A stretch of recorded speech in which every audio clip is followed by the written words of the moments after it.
Hi, I'm Matt Slipovsky, the CTO of TriggerTech. Today I'm going to introduce you to the TT AR-15 trigger. Our trigger is like a 1911.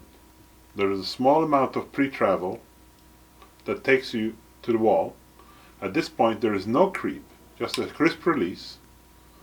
As the rifle reloads, the trigger is still depressed. You release the trigger, there is a small amount of travel, about 30 thou, and the trigger is reset, ready to discharge again.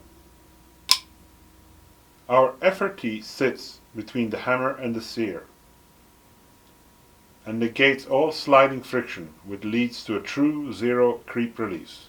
It also leads to a maintenance and lubrication free design.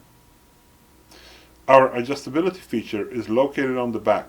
It ticks to indicate where you are between the 2 and 5 pounds.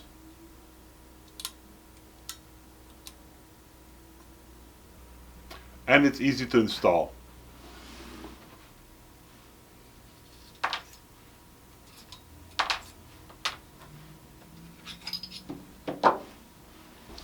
Thank you for watching. We look forward to your reviews and safe shooting.